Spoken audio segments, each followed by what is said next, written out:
6 months after the funeral. My neighbor hung her wet sheets on my fence again. The whole cul-de-sac watched and said nothing.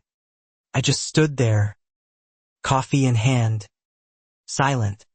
Something in my eyes made her pause. She laughed it off, but her hand shook. Nobody in Maple Crest knew who I used to be. By the time they found out, it was too late.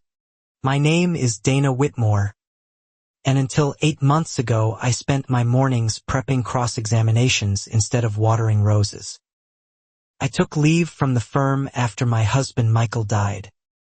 Needing quiet, needing distance from a courtroom that suddenly felt unbearably loud. Maple Crest Estates was supposed to be that quiet, 31 homes, manicured lawns, a cedar fence Michael and I had built together the summer before he got sick. I told myself I'd finally rest. I had no idea rest wasn't on the agenda here. The house next door belonged to Sherilyn Voss, HOA board president, a woman who introduced herself at the mailbox with a clipboard already in hand.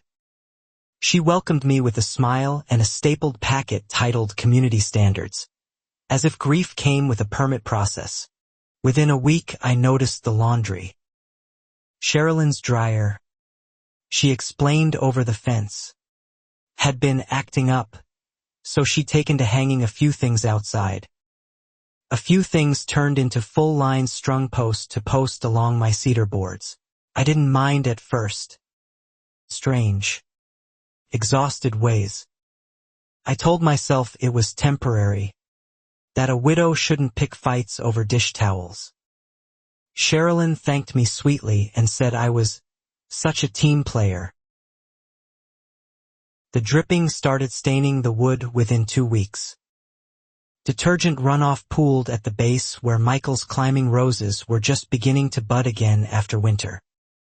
I mentioned it gently. Sherilyn said roses were replaceable and laundry wasn't. Clothespins appeared, hammered directly into the fence rail. Small holes, easy to ignore individually, added up fast. I found 6 new ones one Tuesday morning while walking Biscuit, my late husband's rescue mutt, who barked at the flapping sheets like they were ghosts. At the next mailbox chat, I asked if she could use her own fence instead. Sherilyn's smile didn't move, but her eyes did.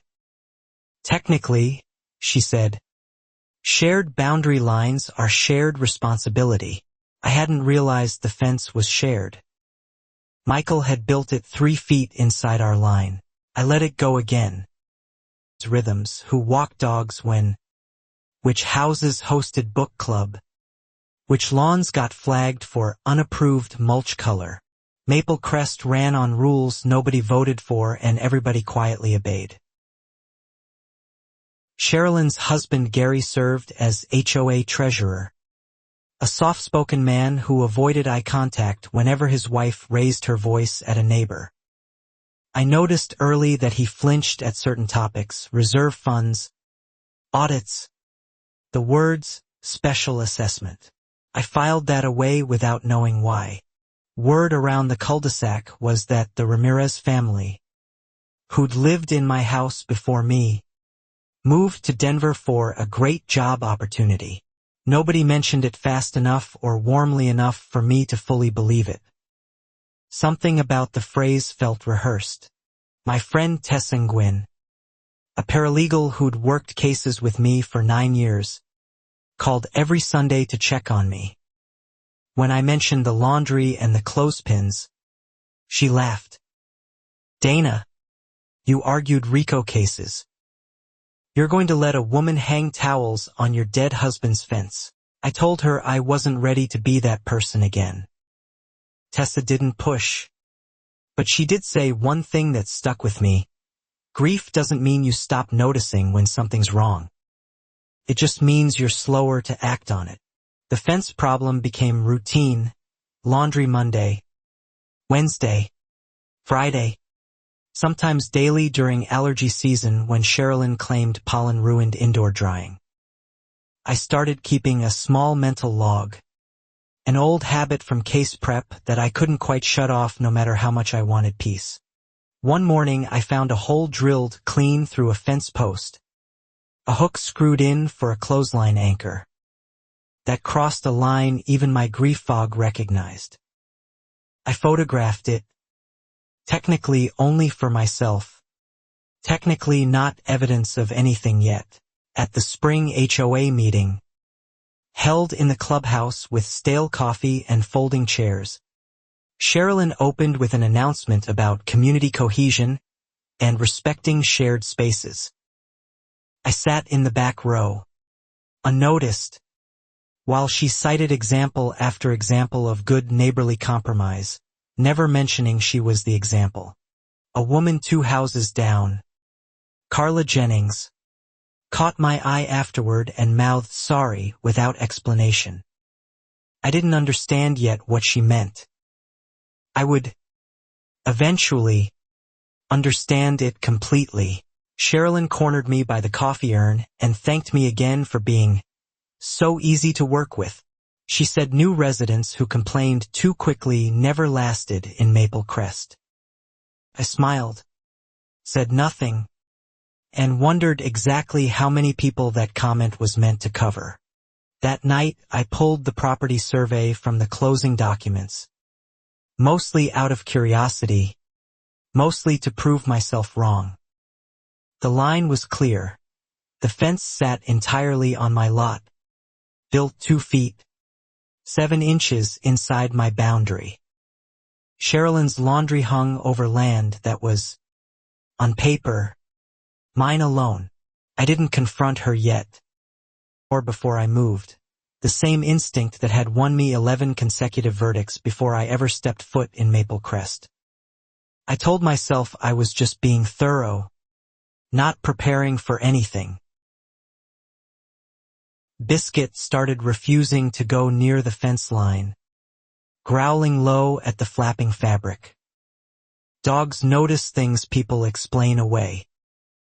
I began noticing too, the way Sherilyn's confidence never wavered. The way nobody else on the street seemed surprised by any of it. Gary Voss stopped me at the mailbox one afternoon. Alone. No clipboard in sight. She means well, he said quietly, almost apologetically. She just doesn't like being told no. I asked what happened to people who told her no. He didn't answer. Other than necessary. I started keeping copies of everything.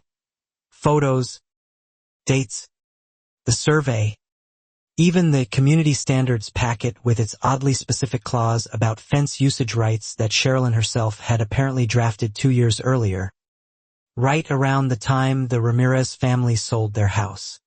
The first real spark came on a Saturday. I'd invited Tessa over for the first time since the funeral, hoping to feel normal for an afternoon. We sat on my patio only to find 3 wet bedsheets dripping directly above our heads, blocking half the yard in damp cotton. Tessa looked up, looked at me, and said flatly, "Is this a joke?" I told her it wasn't. She stood, walked to the fence, and unpinned one sheet just enough to see past it. Sherilyn appeared instantly, as if she'd been watching from her kitchen window the whole time. "Those need 4 more hours," Sherilyn said, repinning the sheet herself without asking. Tessa's mouth fell open. I put a hand on her arm before she could say what I already knew she wanted to say. "Not yet," I told her silently. "Not yet." Sherilyn smiled at Tessa like she hadn't just marched into my yard uninvited. "You must be Dana's friend from the city," she said, glancing at Tessa's blazer with faint amusement. "We don't dress up much out here." Tessa's jaw tightened. I'd never seen her hold back before. After Sherilyn left, Tessa turned to me, quieter now. "That woman just walked onto your property to rehang laundry in front of your face. Dana, This isn't neighborly. This is a pattern. I told her I knew. I just hadn't decided yet what kind of pattern it was. That night I couldn't sleep. So I did what I always did when a case wouldn't leave me alone. I opened a blank document and started writing dates. March 3rd. First laundry sighting. March 17th. First drilled hole. April 2nd. Survey confirmed encroachment. The list grew longer than I expected. The next morning, a laminated notice appeared taped to my mailbox. Reminder: fence maintenance and usage per shared boundary agreement. Section 4.2. I searched the HOA bylaws for Section 4.2. It didn't exist. And printed it like law. I texted Tessa a photo of the fake notice. She responded within a minute. That's not just petty. That's fraud on letterhead. I stared at the screen a long time before replying. I wasn't ready to call it that yet, even though some old part of me already had. Carla Jennings showed up at my door that afternoon with a plate of banana bread and a nervous smile. I wanted to say hi properly, she said, glancing over her shoulder at Sherilyn's house. And maybe warn you a little about the fence thing. Carla told me, in a hushed voice at my kitchen table, that the Ramirez family had fought the same battle 2 years earlier: laundry, fake notices, mysterious fines that appeared for violations nobody could find written anywhere. They'd left within 4 months of moving in. They didn't get a job in Denver, Carla admitted. They got tired. A fight until they couldn't afford the energy anymore. I asked why nobody stopped it. Carla looked down at her hands. Because she's the board. I asked who audited the HOA's finances. Carla shrugged. Nobody really knew. Gary handled the books. Sherilyn approved everything. And residents got a one-page summary each year that nobody read closely. That detail lodged itself somewhere in my brain and refused to leave. That evening I drove to the county recorder's office. Still on my lunch hour reflexes even though I had nowhere to be. I pulled the HOA's filed bylaws, the original 1998 covenant, and the amendment history. Section 4.2. Real or fake, existed nowhere in any recorded version. I also found something else: an amendment filed 18 months ago, signed by Sherilyn as president, granting the board discretionary authority over reserve fund disbursements above $5,000 without a resident vote. It had passed unanimously at a meeting with only 9 attendees recorded. I didn't know yet what that meant. But 14 years of litigation had taught me one unshakable truth. People don't quietly expand their own power over money unless money is exactly what they intend to use it for. Back home, another sheet had appeared on my fence. This one large, floral, unmistakably Sherilyn's. I stood at the property line and, for the first time, unpinned it myself and folded it neatly on my own porch step. Small. A line drawn without a single raised word. Sherilyn noticed within the hour. She marched over, clutching the folded sheet against her chest like I'd stolen something precious. This is disrespectful, she said. I told her, calmly, that the fence sat on my property according to the recorded survey, and asked her to stop using it. Her expression flickered, just a half second of something uncertain, before hardening back into confidence. We'll let the board decide that, she said. Since I am the board.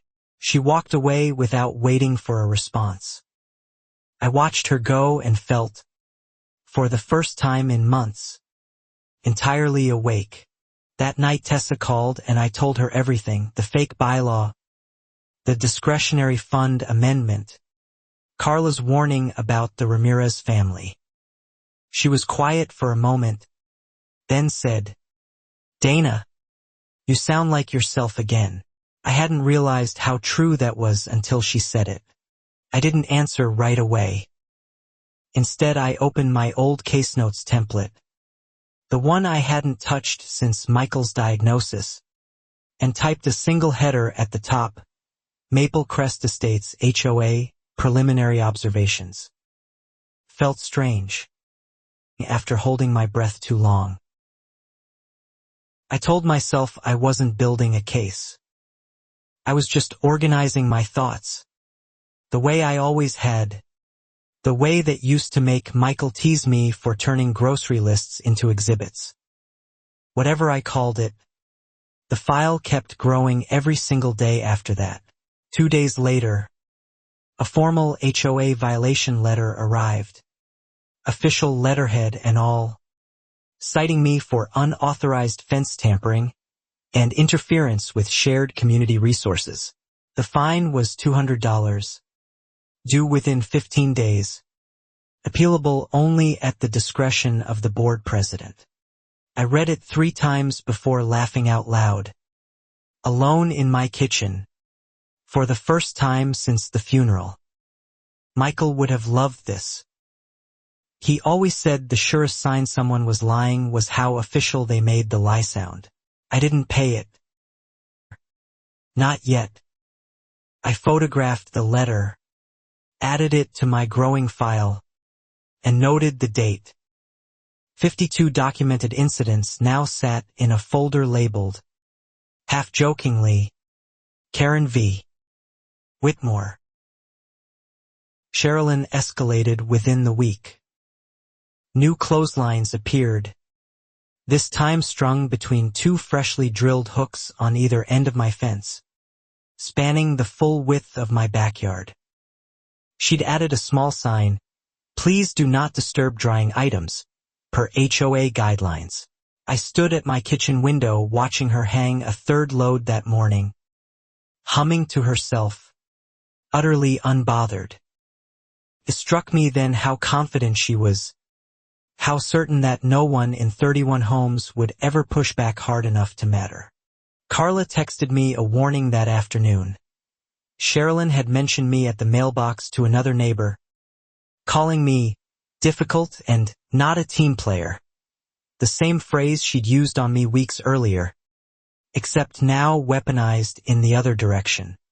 I began noticing the pattern more clearly. Sherilyn didn't just enforce rules. She manufactured consensus, positioning herself as reasonable while quietly reshaping how the entire street saw whoever disagreed with her.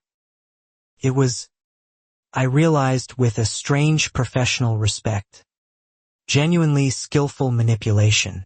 I requested, in writing, a copy of the HOA's financial records for the past 3 years, citing my rights as a dues-paying homeowner under the recorded bylaws. I sent it by certified mail, the same way I'd once sent discovery requests that made opposing counsel sweat. Sherilyn replied within a day, this time by email, CCNG the entire board, all 3 other members, none of whom I'd ever met in person. Financial records are available for review at the annual meeting, she wrote, per Section 7.1. I checked. Section 7.1 said no such thing. I began to understand that Sherilyn didn't fear scrutiny because scrutiny had simply never come. 31 households, 31 sets of quiet compliance, and 1 woman who'd learned exactly how far confidence alone could carry a lie. My next fine arrived, $400 now, doubled for continued non-compliance, with a note that unpaid fines would be referred to a collections agency and could affect my ability to sell the property later. I read that line twice. It was, technically, an empty threat. Legally, it was also a mistake on paper. I called Tessa that night, laughing for the second time that week. She just threatened a lien-adjacent collection action against a licensed litigation attorney over a laundry line, I said. Tessa laughed too, but then added, more seriously, Dana, this could actually hurt other people who don't know their rights. That comment landed harder than she probably intended. I thought about the Ramirez family, about Carla's quiet warning, about how many other homeowners across 31 houses had simply paid fines they didn't understand. Believing the letterhead alone made them legitimate. I decided to attend the next HOA board meeting. Not to argue, just to observe. I sat in the back row again, notebook in hand, the same way I used to sit in on depositions before I ever said a word out loud. Sherilyn opened the meeting with warm updates about the community garden and a proposed new welcome sign. Nobody mentioned finances. Nobody mentioned fines. About the reserve fund report. She smiled and said it would be covered next quarter. After the meeting, an older resident named Frank Delgado approached me quietly in the parking lot. You're the lawyer, right? Word travels. I hadn't told anyone directly. I asked how he knew. Mentioned it to several people, framing it as a warning rather than a fact. Frank told me he'd lived in Maple Crest for 11 years and watched 3 separate families leave under similar pressure. Nobody ever proves anything, he said. She's careful. Pattern. We just got tired of fighting it alone. I asked Frank if he'd be willing to talk more. Off the record. No pressure. He hesitated, glanced toward Sherilyn's porch light in the distance, then nodded. Somebody should have stopped her years ago, he said. Maybe it's finally time. That night, I updated my file with Frank's account and Carla's earlier warning, cross-referencing dates against the HOA amendment history. A pattern was forming, not proof yet, but a shape, the exact kind of shape that used to make my instincts hum before a big case. The next morning brought a 5th line of laundry and a new addition. A child's swim towel draped directly over my rosebush, crushing the stems Michael had planted the spring before his diagnosis. That, more than any fine or fake rule, finally cracked something loose in me. I photographed the crushed rosebush carefully, the way I once photographed damaged evidence for trial exhibits. Then I walked to the fence, gently moved the towel aside, and knelt to check whether the stems could still be saved. 2 could. Sherilyn appeared at her back door almost instantly, as though she'd been watching. Those roses are overgrown anyway, she called out. They were hanging into the shared space. I didn't answer. I simply photographed her standing there, mid-sentence, next to the towel she'd hung over another person's grief. I didn't cry, though I expected to. Instead, something colder and more familiar settled in, the exact feeling I used to get the moment I realized opposing counsel had finally handed me the mistake I needed. Sherilyn had just called Michael's roses overgrown. I wouldn't forget that. I emailed the entire board that evening, formally, citing property lines, the recorded survey, and photographic evidence of damage to my garden. I requested a written response within 7 business days. Standard professional courtesy, the kind I extended to every party I ever eventually took to court. Only Gary responded, briefly, from a personal email rather than the HOA account. I'm sorry about the roses, he wrote. I'll talk to her.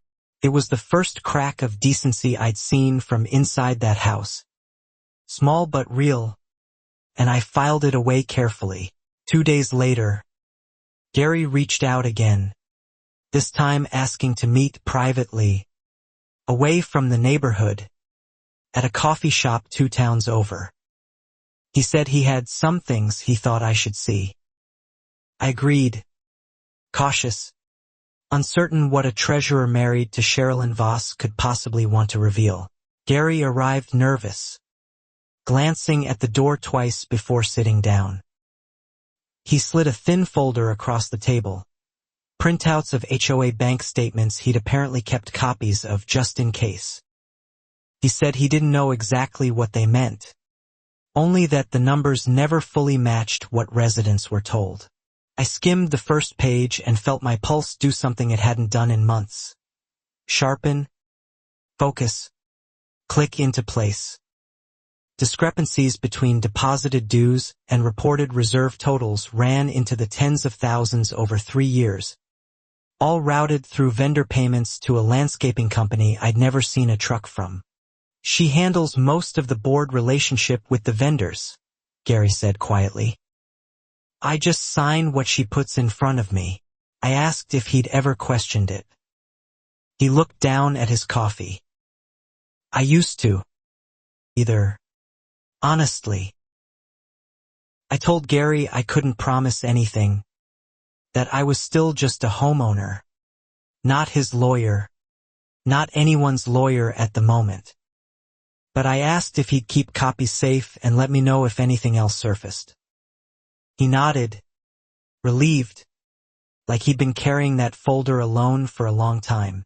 Driving home, I realized the laundry, the fake bylaw, the fines, all of it had started to look less like petty neighborhood tyranny and more like a woman keeping 31 households too intimidated and too distracted to ever look closely at where their dues actually went. For nearly 2 weeks, things went quiet. No new laundry appeared. No fines arrived. At the mailbox as though nothing had happened.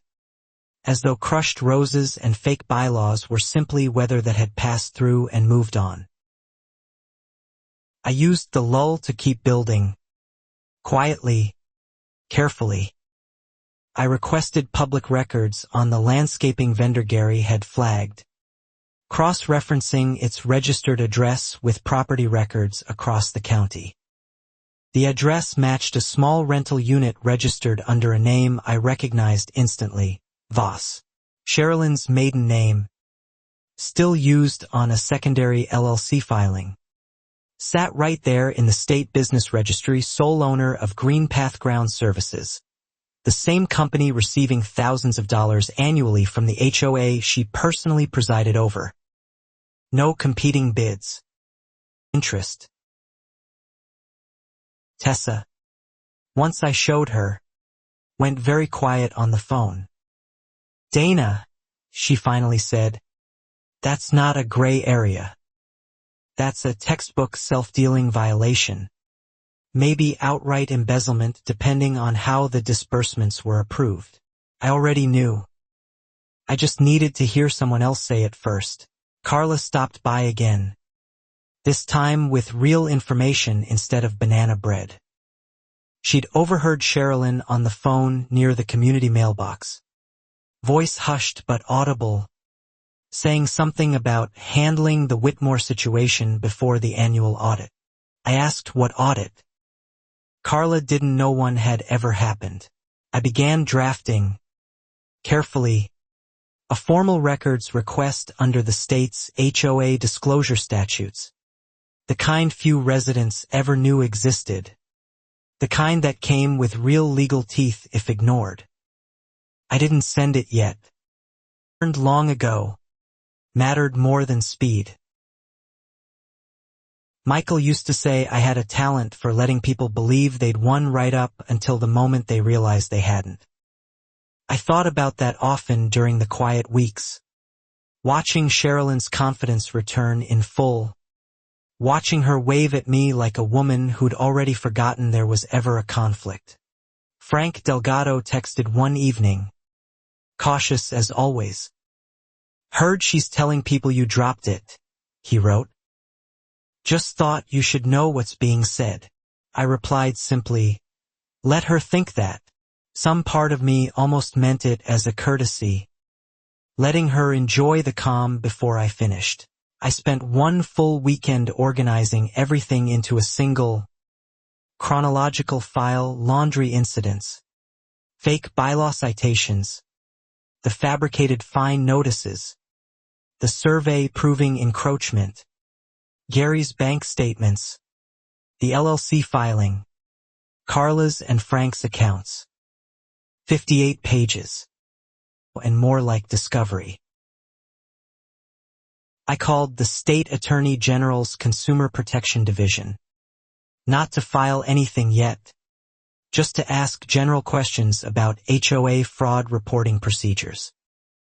The woman on the phone was patient, thorough, and clearly no stranger to exactly this kind of call from exactly this kind of neighborhood. She explained that self-dealing vendor contracts, falsified bylaws, and undisclosed fund discretion could trigger both civil liability and, depending on intent and amount, potential criminal referral. She recommended documenting everything precisely and, if possible, gathering statements from other affected homeowners before filing anything formal. I thanked her, hung up, and sat in my kitchen for a long time afterward, staring at the fence through the window. It was empty that day. No laundry, no towels, just quiet cedar wood catching the late afternoon light. It wouldn't stay quiet for long. I already knew that. That night I emailed Gary one careful question: whether he'd be willing to provide a signed statement if it ever became necessary. Nothing more. No pressure. No promises about what would happen to him or his marriage. He replied within an hour with one word: yes. The quiet ended on a Thursday. I came home from a rare afternoon out to find my entire back fence draped floor to ceiling in laundry sheets, towels, even a rug, strung so densely I couldn't see my own yard from the kitchen window anymore. A new sign hung at the center: Community Drying Zone, approved by Board 4/2. No board meeting had occurred that date. I checked my calendar twice to be sure. Sherilyn had simply invented an entire event and posted it like established fact. I photographed everything methodically, wide shots and close-ups, timestamps intact, exactly the way I once documented a defendant's staged crime scene for a jury who needed to see, not just hear, how deliberately something had been constructed. Sherilyn appeared at her fence line, arms crossed, watching me photograph.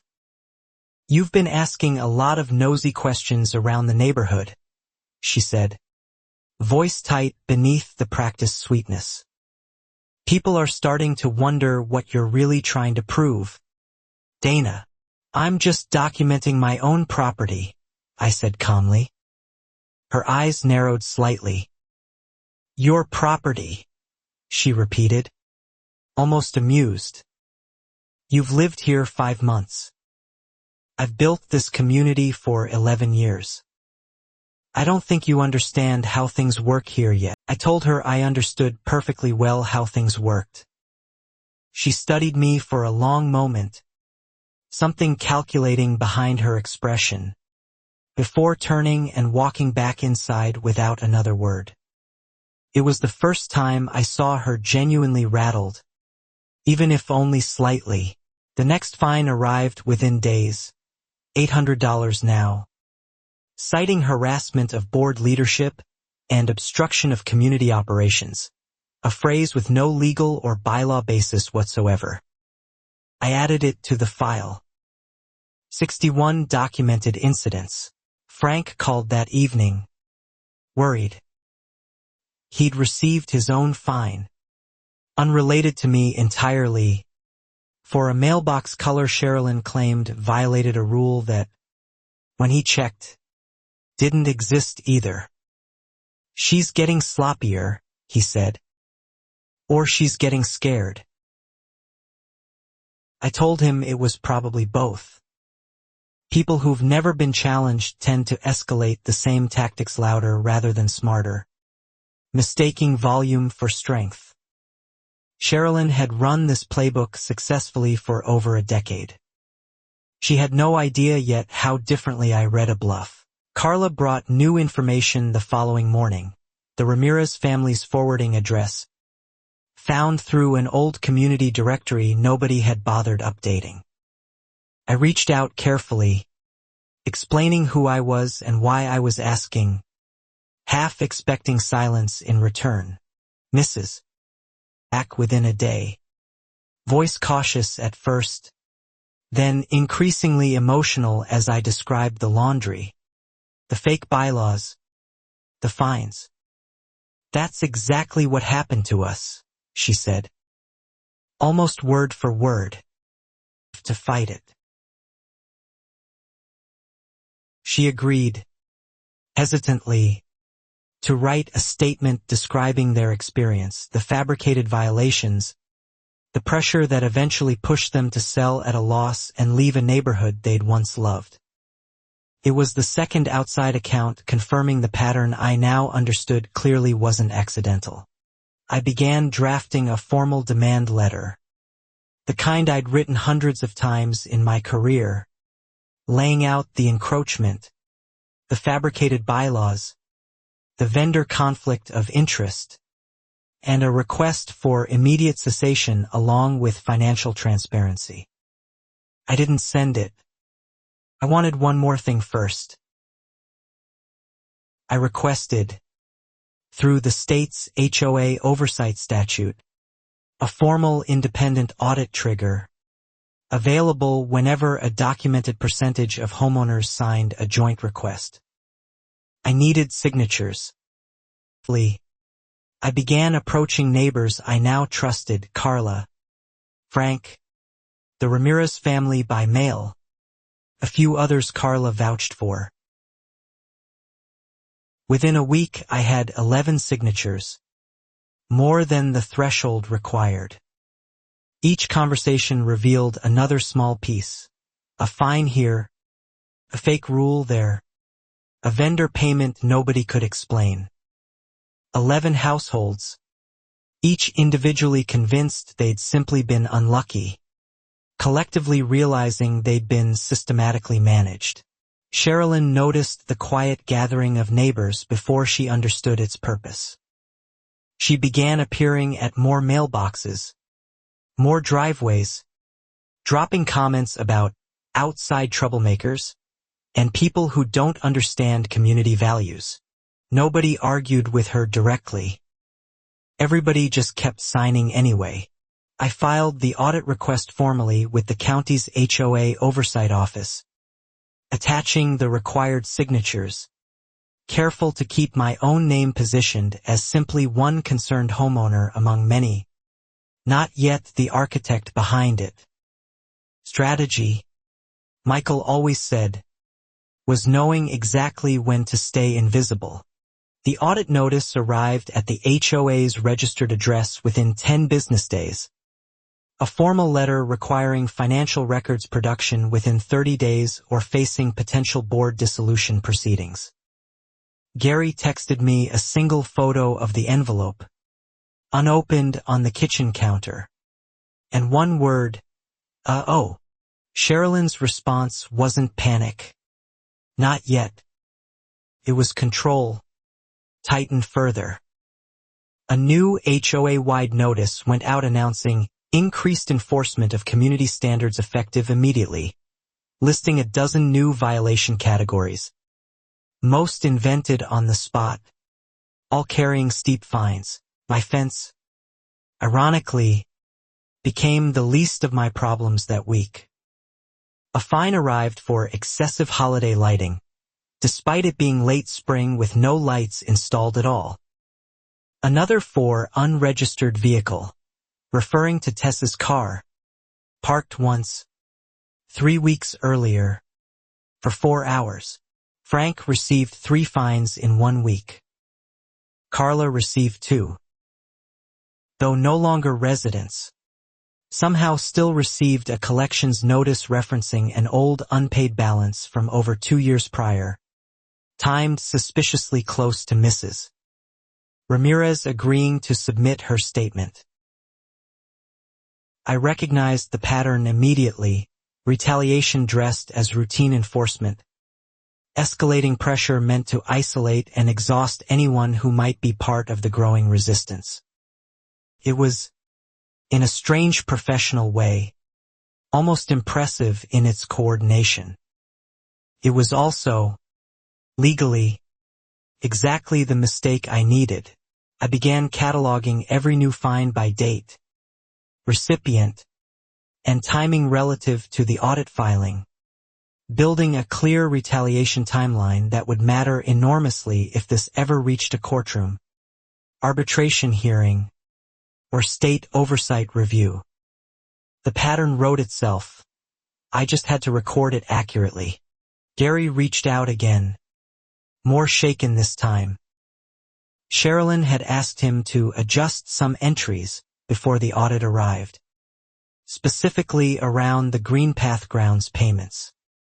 He'd stalled, telling her he needed more time, buying space he wasn't sure he could keep buying much longer. I told Gary, carefully, that altering financial records after receiving formal notice of an audit could constitute obstruction, a much more serious problem than anything he'd been involved in so far. I wasn't threatening him. I was genuinely trying to protect him from the choice being handed to him. He thanked me, voice tight, and said he was thinking about talking to someone at the audit office directly, on his own, separate from anything I was doing. I told him that was entirely his decision, and that whatever he chose, I respected that it wasn't an easy one. Sherilyn, meanwhile, began holding informal gatherings at her house, small groups of neighbors she trusted most, reframing the audit as an attack from a bitter newcomer with a grudge. Carla attended one, reported back everything, careful never to reveal how much she already knew. "She's telling people you're trying to destroy the community out of spite," Carla said.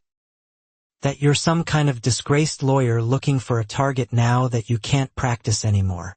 I raised an eyebrow at that last part. Sherilyn had clearly done some research, badly, and filled the gaps with fiction. I let the rumor sit, required explaining myself. And explaining myself would have required revealing more than I was ready to yet. Let her build a story on sand. I thought. I'd spent my entire career watching sand foundations collapse under real weight.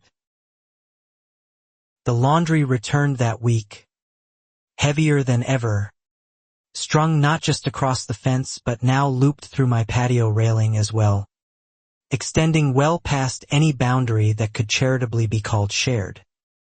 It felt less like laundry now and more like a flag planted in contested territory.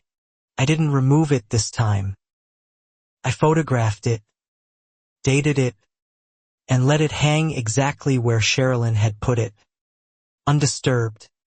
Perfect evidence of continued trespass despite formal written objection and an active state audit inquiry already underway against the very board issuing her authority.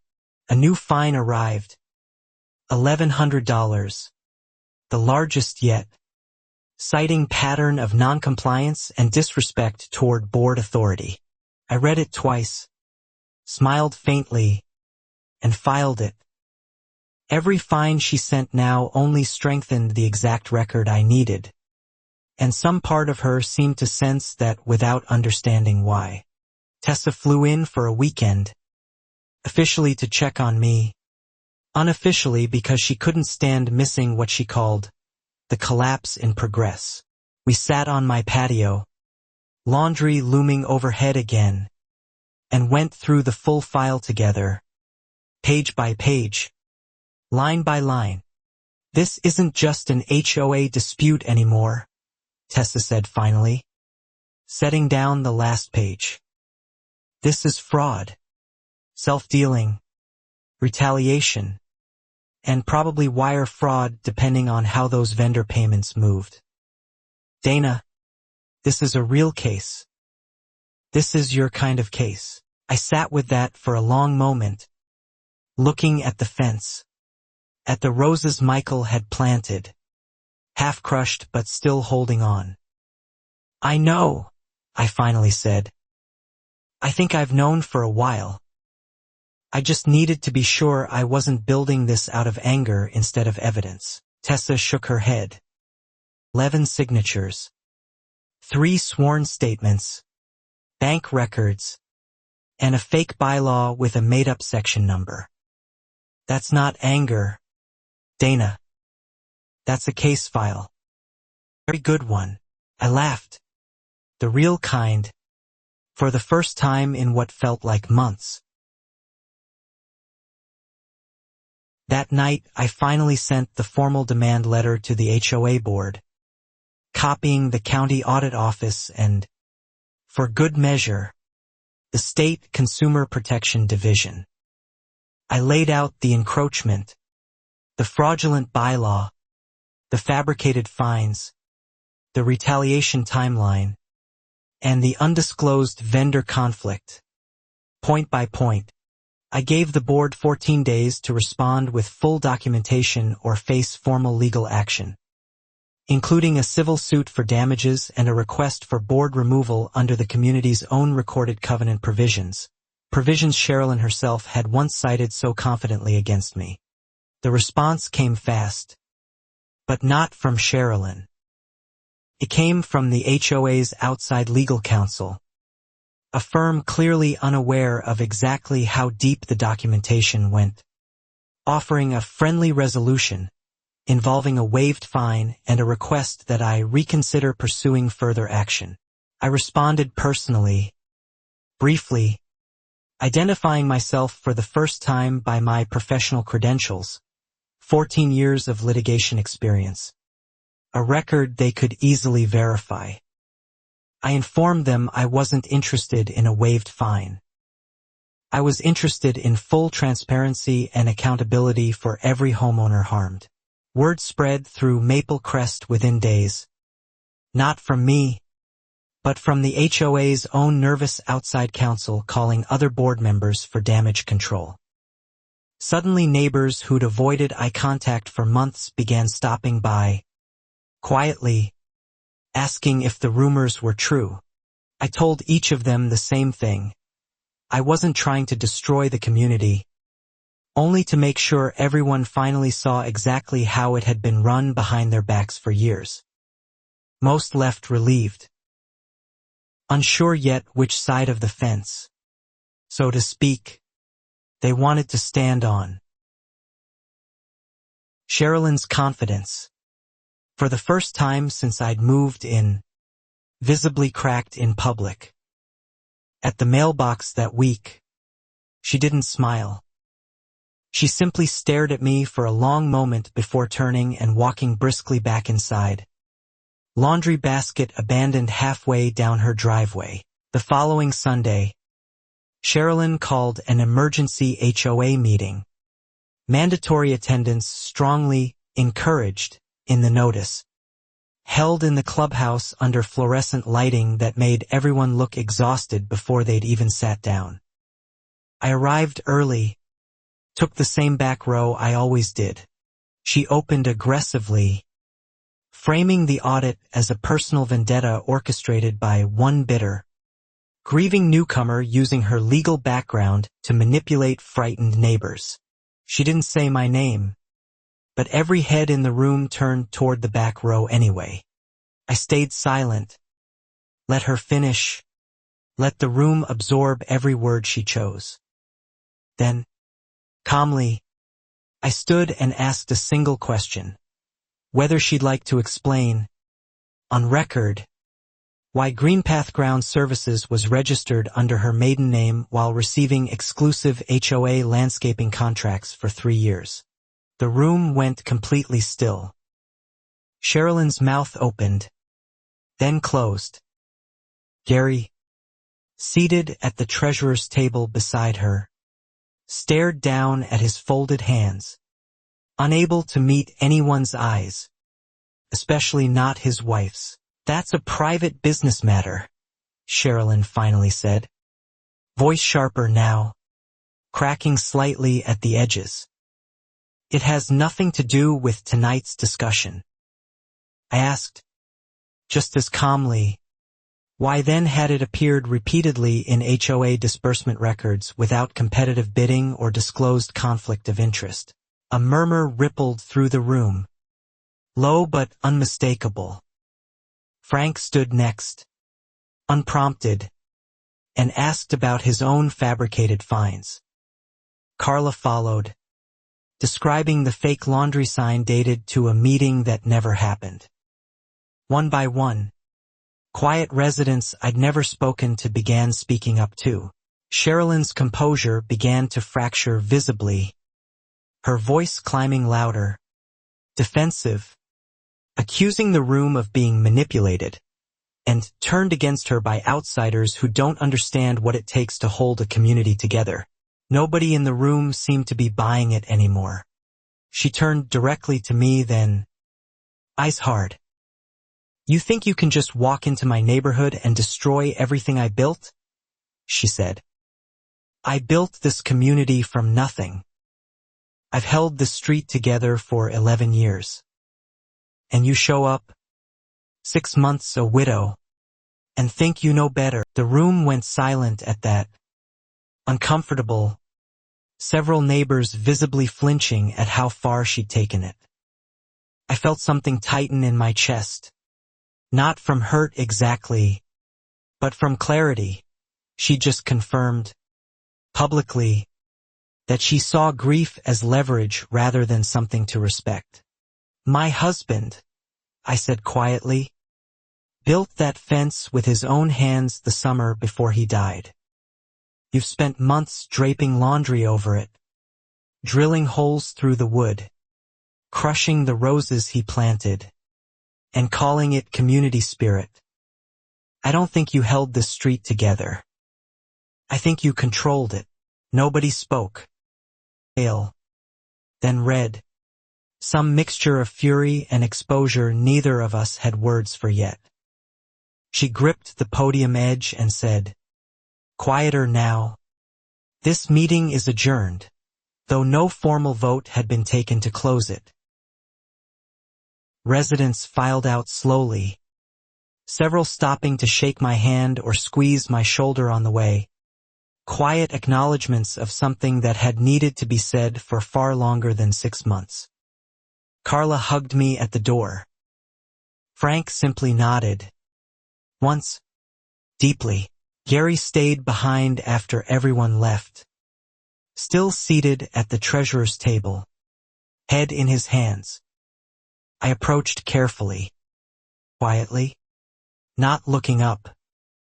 "I'm going to talk to the audit office myself, tomorrow." Full statement. I don't understand anymore.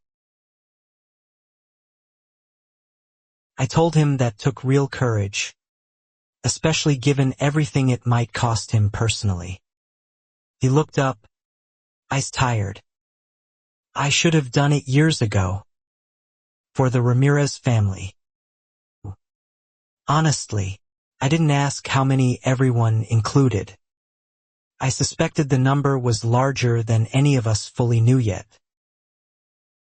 Driving home, I felt the old post-hearing adrenaline settle into something steadier, more grounded. Not victory yet. The particular kind that comes right before everything either collapses or holds. Sherilyn had spent 11 years building an image. It had taken one meeting to start cracking it. The laundry didn't appear the next morning, or the one after that. The silence felt different this time, not calm, but coiled, the kind of quiet that precedes something rather than follows it. I kept photographing the empty fence anyway. Absence, too, could be evidence of a pattern breaking. 3 days later, I woke to find my rosebush completely torn out, roots and all, dumped in a pile at the base of the fence. No note. Just deliberate, silent destruction of the one thing in that yard that had nothing to do with the audit at all. I stood there a long moment, hands shaking slightly, not from fear but from something colder and more focused. I photographed everything, called the county sheriff's non-emergency line to file a formal property damage report, and requested they check for footage from Carla's doorbell camera across the street. The footage, when the deputy pulled it 2 days later, showed a figure in Sherilyn's robe crossing the yard at 4:47 a.m., kneeling at the rosebush, working quickly and methodically before disappearing back inside. The face wasn't fully visible. The robe, the build, the house of origin were unmistakable. The deputy filed it as a documented incident, pending further investigation, and noted it alongside my growing file of retaliation evidence. It wasn't proof beyond doubt yet, but combined with everything else, it was another thread pulling the same fraying rope tighter around Sherilyn's carefully built image. Sherilyn's next move surprised even me. A certified letter accusing me of trespassing on her property to stage evidence, along with a request for a restraining order filed at the county courthouse, citing ongoing harassment and intimidation from a vindictive, unstable neighbor. I wasn't worried. Far more sophisticated liars than a suburban HOA president improvising under pressure. I simply gathered my full file, all 100+ pages of it, and prepared to respond in exactly the venue she'd just, unwisely, chosen to escalate into. The restraining order hearing was scheduled within 2 weeks. A small county courtroom, nothing like the ones I used to argue in, but familiar enough that walking through the doors again felt less like dread and more like coming home to something I'd only paused, never actually left. Sherilyn arrived with her outside counsel, confident, composed, clearly expecting an easy win against a grieving widow with no legal representation of her own. She hadn't accounted for the fact that I intended to represent myself, and that self-representation, in my case, was not a disadvantage. Her attorney opened by painting me as erratic and retaliatory, citing the removed laundry, the photographs, the audit request as evidence of a targeted campaign against an innocent community leader. I let him finish entirely before requesting permission to respond. Calm, measured, exactly the tone that had once unsettled dozens of opposing counsel before him. I laid out the timeline methodically, the recorded survey proving encroachment, the fabricated bylaw section, the falsified violation notices, the doorbell footage of the rosebush destruction, the vendor conflict of interest, the retaliatory fines issued within hours of the audit filing. The judge's expression shifted noticeably by the fifth exhibit. Sherilyn's attorney objected repeatedly, but the documentation spoke louder than any objection could counter. When I introduced the LLC filing linking Greenpath Grounds services directly to Sherilyn's maiden name, the judge asked, unprompted, whether the county audit office had already received this material. They have, Your Honor, I answered. The audit is currently active. I'd also like to note that the county sheriff's office has an open property damage investigation connected to retaliatory conduct against me specifically. The courtroom went very quiet. Sherilyn's attorney stopped objecting entirely after that. The judge denied the restraining order outright, noting the evidence presented didn't remotely support harassment claims, and suggested, pointedly, that Sherilyn's legal team reconsider their client's broader legal exposure given what had just been entered into the public record. Sherilyn didn't look at me on the way out. Her attorney, however, did, lingering near the courtroom doors as I gathered my files. "That was thorough," he said quietly, almost respectfully. Almost too thorough for a first-time pro se filer. I simply thanked him and said nothing further. The hearing became public record instantly, and in a neighborhood as tightly wound as Maple Crest, public record traveled faster than any HOA newsletter ever had. By the time I got home, 3 separate neighbors had already texted me variations of the same message. "Did you hear what happened in court?" Sherilyn's response, when it came, was not retreat but escalation, the exact pattern Frank had warned me about weeks earlier. A new notice appeared on every mailbox in the neighborhood, claiming a disgruntled resident is spreading dangerous misinformation and urging neighbors not to engage with rumors. Nobody believed it anymore. Carla told me later that 3 separate neighbors had laughed out loud reading it on their porches. The confidence that had once controlled 31 households for over a decade was finally, visibly, running out of runway. Gary called that evening, voice steadier than I'd ever heard it. "I gave my full statement to the audit office this morning," he said. "Everything. The fabricated fines, the bylaw amendment. I brought copies of every bank statement I'd kept." I told him that took real courage. "She doesn't know yet," he added quietly. "I haven't told her. Honestly. 14 years of marriage. And I just handed the county everything that could end her position. Maybe worse. I didn't offer easy comfort. Some choices don't have comfortable edges. Only necessary ones." 2 days later, the county audit office issued a preliminary finding letter to the HOA board, flagging significant irregularities in vendor payments, undisclosed conflicts of interest, and discrepancies exceeding $40,000 over 3 fiscal years, with a formal hearing scheduled within 30 days.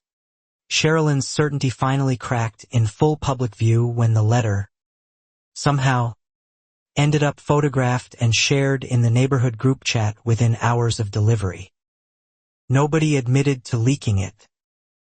I had my suspicions, but I never asked Gary directly, and he never volunteered an answer. She showed up at my door that evening, uninvited, no clipboard this time, just raw fury barely held together. "You think you've won something?" she said. "I've given this street more than any of you ever appreciated. I made this place what it is." I told her calmly that was exactly the problem. "You didn't build a community," I said. "You built control. And you called it leadership because nobody challenged you long enough to know the difference." Her expression cracked further, something almost desperate beneath the anger now. "You don't understand what it takes," she said. "You never had to hold." "I held a courtroom together for 14 years, I said quietly. "I think I understand exactly what real accountability requires.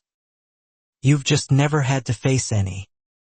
She stared at me a long moment, then turned and walked back across the yard, past the fence, past the empty space where my roses used to be.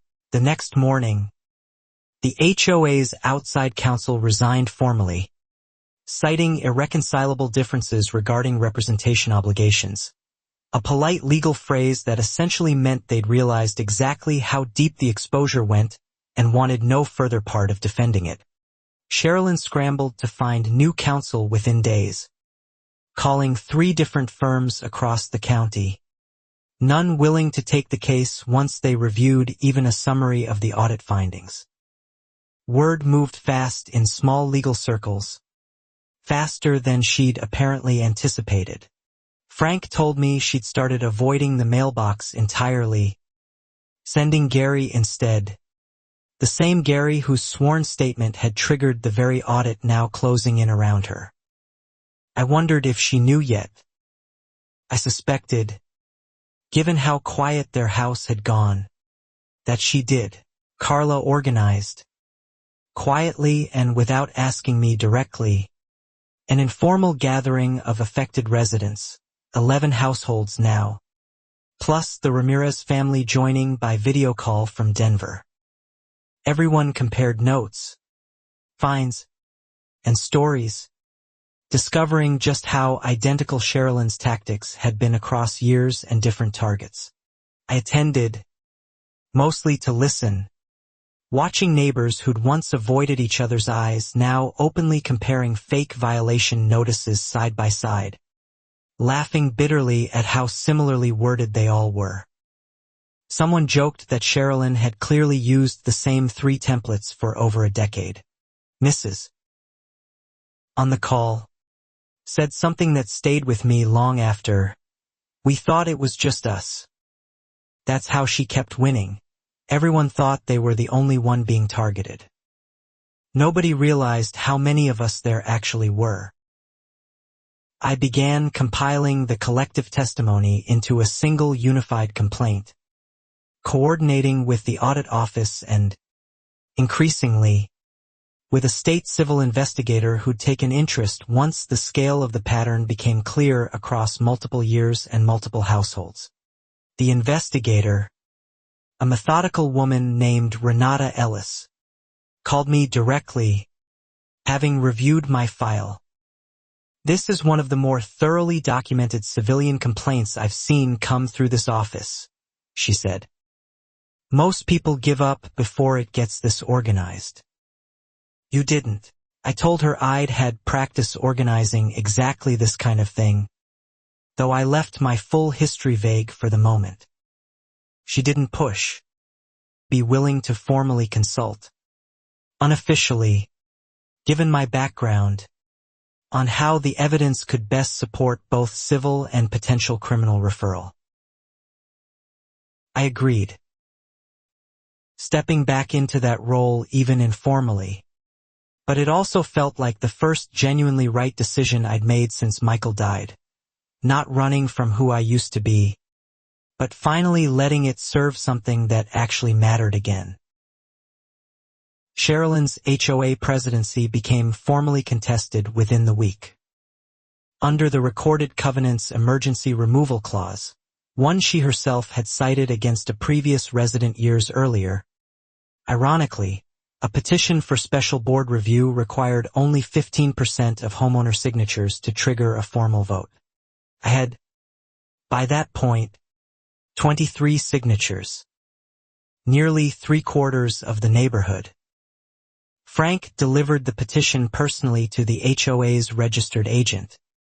Quiet, deliberate act from a man who'd spent 11 years too tired to fight and finally found the exact moment worth fighting for. Sherilyn requested an emergency delay, citing procedural irregularities in the petition process. The registered agent, now cautious given the active county audit, denied the delay outright, scheduling the special vote for the following Saturday, exactly 9 days before the state audit hearing itself. The days leading up to the vote grew tense across the neighborhood. An odd charged quiet settling over Maple Crest, the kind that precedes storms everyone can feel coming but no one can quite predict the shape of yet. I kept documenting, kept photographing, kept preparing. Sherilyn's behavior grew increasingly erratic. Carla reported seeing her out at nearly midnight, moving boxes into her garage, curtains drawn tight across every window. Frank noticed her car gone for long stretches during the day, uncharacteristic for a woman who rarely left the neighborhood at all. Gary moved out that week, quietly, staying with his brother 2 towns over. He texted me once, brief and heavy. I can't be there when this all comes down. I've done what I needed to do. The rest isn't mine to carry anymore. I understood completely. 2 nights before the vote, my home security camera, newly installed after the Rosebush incident, caught Sherilyn's silhouette near my fence again at 2:14 a.m., not hanging laundry this time, but reaching toward the base of the wood with something small and metallic in her hand. I called the sheriff's office immediately, providing the time-stamped footage. A deputy arrived within 20 minutes, found scorch marks and a partially melted lighter near the fence's base. Clear evidence of an attempted, thankfully failed, act of arson against the exact fence this entire conflict had started over. The report was filed as attempted arson and criminal mischief, elevating everything from a civil property dispute into active criminal territory. Investigator Ellis called me within the hour, her voice unusually urgent. "This changes the timeline significantly," she said. "We're accelerating the audit hearing. This can't wait until next week." The county moved fast once arson entered the picture, issuing an emergency injunction removing Sherilyn from any HOA financial authority pending full investigation. Effective immediately, days ahead of the scheduled resident vote that had already been overwhelmingly expected to remove her anyway. News of the injunction spread through Maple Crest before sunrise, delivered not by official notice but by Carla's group chat. 3 exclamation points and a screenshot of the county filing. By the time I stepped onto my porch that morning, half the street already knew. Sherilyn's front door stayed shut all day. Curtains drawn. No car in the driveway. Frank said he'd seen her leave just after dawn. Alone. No luggage visible. Driving in a direction nobody recognized. Nobody knew yet whether she'd return before the hearing scheduled for that Thursday. I spent that final quiet day organizing every piece of evidence into a single, complete binder for Investigator Ellis, the encroachment survey, fabricated bylaws, falsified fines, the LLC vendor filing, sworn statements from Gary, Carla, Frank, and the Ramirez family, the doorbell footage, and now the arson report. Tessa flew back in for the hearing, unwilling to miss what she called the closing argument you've been building for months without realizing it. We sat together that night reviewing everything one final time. The same ritual we'd shared before every major trial for nearly a decade. "You know this isn't really about the fence anymore," Tessa said quietly. "It never really was." I nodded. It was about 11 years of quiet control disguised as community leadership. About a family who left in silence. About a treasurer too afraid to say no. About roses crushed twice. The morning of the hearing arrived bright and unremarkable. The kind of ordinary sunlight that never quite matches the weight of what's about to happen beneath it. I dressed carefully, the way I used to before every closing argument. The suit still fitting exactly the way it always had. Investigator Ellis met me outside the county building, binder in hand, Gary and Carla arriving separately shortly after. Frank came too, along with 3 other Maple Crest residents I hadn't even formally met. Drawn by word of mouth and a shared history none of us had known we all carried. Sherilyn arrived last, flanked by a new attorney who looked distinctly unprepared for the volume of documentation about to be presented against his client. She avoided eye contact with everyone, gripping her purse tightly, the confident posture of 11 years finally, visibly, gone. The hearing room filled quickly, county officials, the state civil investigator, board members from neighboring HOAs curious about precedent, and a scattering of Maple Crest residents who'd taken the morning off simply to witness, in person, the end of something that had shaped their neighborhood for over a decade.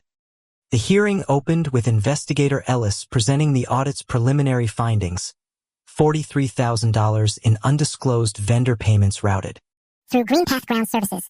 No competitive bidding. No board disclosure. Deposits traced directly to a personal account under Sherilyn's maiden name.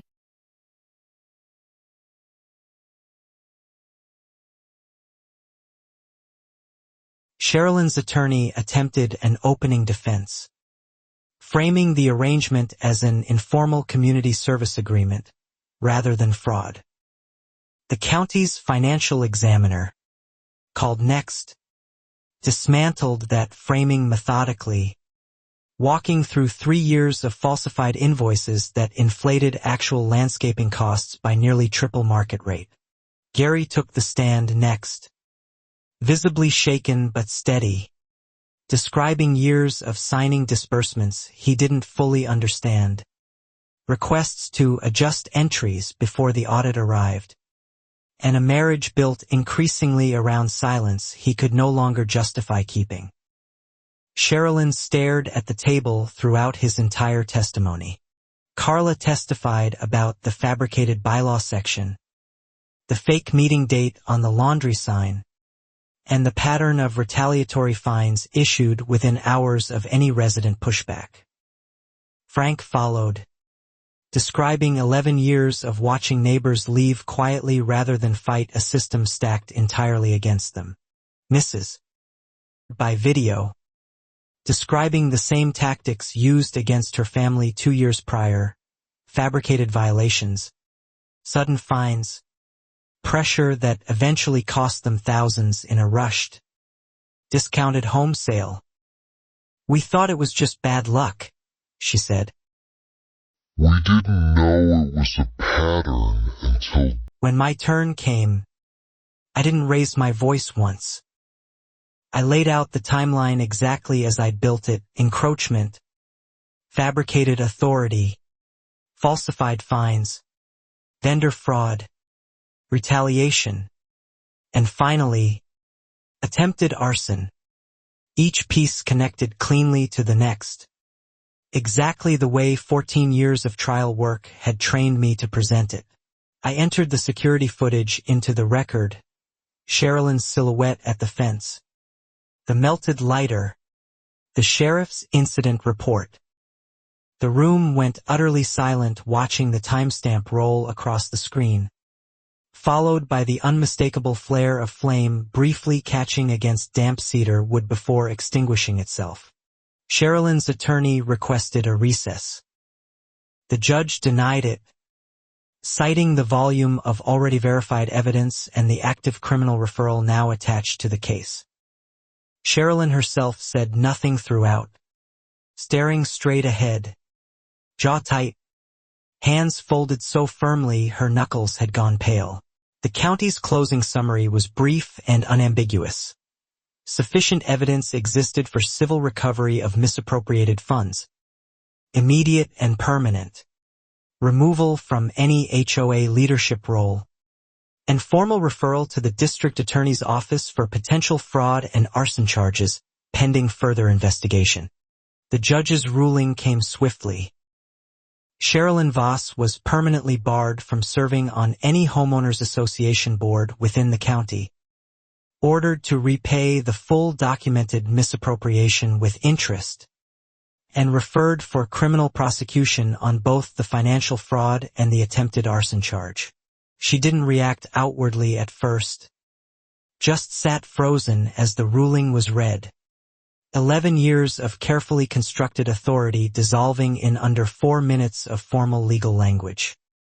Then, quietly, almost too quiet for the room to catch, she said, "This isn't fair." Her new attorney leaned over, said something low I couldn't hear, and she stood abruptly, chair scraping loudly against the floor, and walked out without waiting for him. Nobody followed. The record now spoke clearly enough on its own. Outside the courthouse, Carla hugged me first, then Frank, then even Gary, who stood slightly apart. Relief and exhaustion mixed plainly across his face. "It's over," he said quietly, mostly to himself. "God, it's actually over." I told him it was, finally, truly over. Mrs. That evening, voice thick with emotion. "We're thinking about coming back to visit the neighborhood," she said, just to see it without her shadow over it. "Thank you, Dana." Really, I told her the thanks belonged to everyone who'd finally spoken up together, not just to me. Word of the ruling spread through Maple Crest within hours. This time through official channels, a formal HOA notice, plain and unremarkable, announcing new interim leadership and an upcoming election for permanent board positions. No clipboard warnings. No invented sections. Just ordinary, honest procedure. I walked out to my backyard that evening for the first time in weeks without checking the fence first out of habit. Stood bare, quiet, sunlight catching the cedar exactly the way it had the summer Michael built it. No laundry. No fabricated signs. Tessa stayed one more night before flying home, and we sat on the patio together. No dripping sheets overhead. Just the ordinary sound of a neighborhood finally settling back into itself. "You did it," she said. "The real you. I'm back." I told her I hadn't fully realized how much of myself I'd been holding back, waiting for permission to fully feel again, to fully fight again, until a stranger's laundry forced the question. Grief hadn't disappeared. It had simply found room to sit beside something else again. Frank stopped by the following week with a small gift, a new rosebush, the same variety Michael had planted years before. "Figured you'd want to start over properly," he said, almost shy about it. I planted it that same afternoon, right where the old one had stood. Carla organized a small neighborhood gathering a few weeks later. Low-key, lawn chairs and lemonade, nothing like Sherilyn's rigid clipboard meetings had ever been. People actually talked to each other, freely, without measuring every word against some invisible rule that might earn them a fine. The new interim board, led by Frank and two other residents, immediately released 3 years of full financial records to every homeowner, along with a public apology for the pattern that had gone unchecked for over a decade. Nobody blamed themselves anymore for not seeing it sooner. I received, quietly, a modest settlement covering the damaged roses, the fabricated fines I'd never actually paid, and a portion of legal costs, though the money mattered far less to me than the simple fact of the record now existing. Permanent and public, exactly as it should have from the start. Investigator Ellis called one final time to close out the file formally. "You built one of the cleanest civilian cases I've ever processed," she said. "Most people don't have the patience or the skill for that kind of documentation." I told her 14 years of practice tends to leave habits behind. The criminal case against Sherilyn moved forward separately over the following months. The fraud charges and the arson charge proceeding on their own. Timeline through the district attorney's office. Methodical and unhurried in the way such cases always are once the evidence sits this solidly assembled. Gary filed for divorce quietly during that period, choosing, he told me once over coffee, to finally build something honest even if it meant starting over completely alone. "I should have said no a long time ago," he admitted. "To a lot of things, Not just the money. I told him it was never too late to say no. Only harder the longer you waited. He nodded slowly, looking out the coffee shop window toward a life he was clearly still learning how to rebuild without the weight he'd carried for over a decade beside Sherilyn. Sherilyn moved out of Maple Crest entirely before the criminal trial date arrived. The house sold quickly, quietly, no goodbye gathering, no final clipboard notice taped to any mailbox. Her absence felt strange at first, the whole street adjusting to a quiet that had never truly existed there before. The fence stood between an empty house and mine for weeks afterward.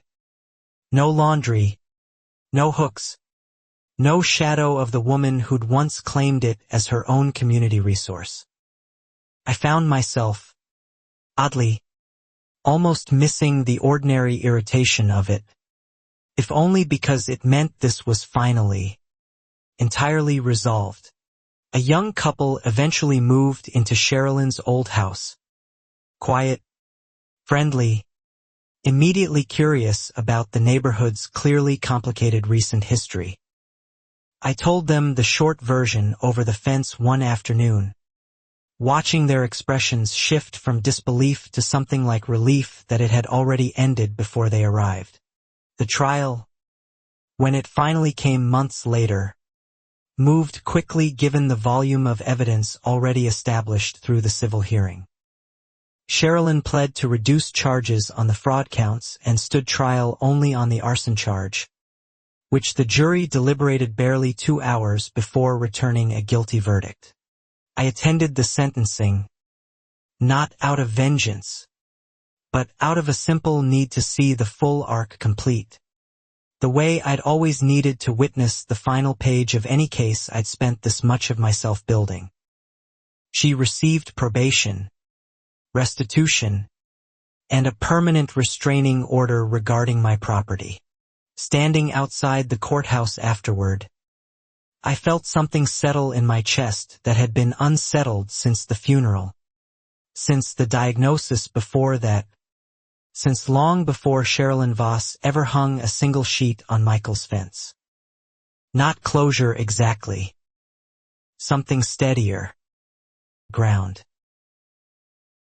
Investigator Ellis, seeing me in the hallway, mentioned in passing that the state attorney general's office had opened a broader review into HOA fraud statutes statewide, citing the Maple Crest case specifically as a model for how thoroughly documented civilian complaints could reshape weak oversight laws. You didn't just fix your street, she said. You might end up fixing a much bigger problem than you realized you were even fighting. I hadn't set out for that. I'd only wanted the laundry off my dead husband's fence. Sometimes the smallest fights reveal the largest patterns hiding underneath them. Tessa flew back once more, this time just to celebrate. No case files, no binders, just wine on the patio beneath a fence that finally belonged only to whoever it was legally supposed to belong to. You going back to the firm? She asked eventually. Careful. Not pushing. I told her I wasn't sure yet. That something about this whole ordeal had shifted what I wanted from practicing law entirely. Maybe smaller cases. Maybe cases exactly like this one. Protecting people who never imagined they'd need protecting from their own neighbors, their own communities, their own trusted leadership. Carla and Frank threw a small barbecue that weekend. The whole surviving core of the resistance gathered in one backyard for the first time without fear of a fine attached to the gathering itself. Mrs. in. Finally seeing the neighborhood again without Sherilyn's shadow stretched across it. Feels different, Mrs. Ramirez said, standing at my fence line, running a hand along the cedar wood Michael had built years before any of this began. Lighter. Somehow, I told her it was. The whole street felt lighter, the way a house feels after you finally open every window at once. Gary stopped by briefly, still adjusting to his new apartment, his new quiet life. "I wanted to say thank you properly," he said. "Not just for the neighborhood. For giving me the space to finally do the right thing. Even though it cost me everything I thought I couldn't live without." I told him he'd done that himself, that I'd only given him a reason he'd probably been searching for anyway. He smiled. Small but real. The first genuine smile I'd seen from him since the coffee shop months earlier. Some people just need one honest push to remember their own strength. By late summer, the new rosebush Frank had given me bloomed fully for the first time, deep red against the cedar fence, thriving in soil that had finally been left undisturbed long enough to properly take root. I sat with Biscuit most evenings now, watching the yard quietly, without dread, the HOA under its new leadership passed transparent. Recorded bylaws within months. Financial disclosures posted publicly each quarter. Vendor contracts open to competitive bidding. And an actual functioning appeals process for any resident who felt a violation notice had been issued unfairly. Nobody needed a lawyer to feel safe there anymore. I began, slowly, taking on a few cases again. Careful ones at first. Community disputes. Small fraud cases. The kind of work that felt less like the courtroom battles of my old life and more like an extension of exactly what had happened right here on Maple Crest. Tessa officially rejoined me on 2 of those early cases. Both of us laughing more than either of us expected to. Given the subject matter, rebuilding something that felt less like returning to old work and more like discovering a new, steadier version of it entirely. Sherilyn, from what little I heard afterward, moved out of state entirely, the fraud conviction following her through licensing boards and background checks wherever she attempted to settle next. Whatever community she tried to build again, she'd be building it without the easy anonymity that had let her thrive here for 11 years. The Ramirez family eventually sold their old memories of Maple Crest a little more gently, visiting twice more over the following year. No longer avoiding the neighborhood in quiet embarrassment but returning to it as something reclaimed rather than something they'd simply survived and fled. Frank retired from the interim board after helping establish the new bylaws fully, joking that 11 years of silence had earned him at least 1 year of well-deserved rest.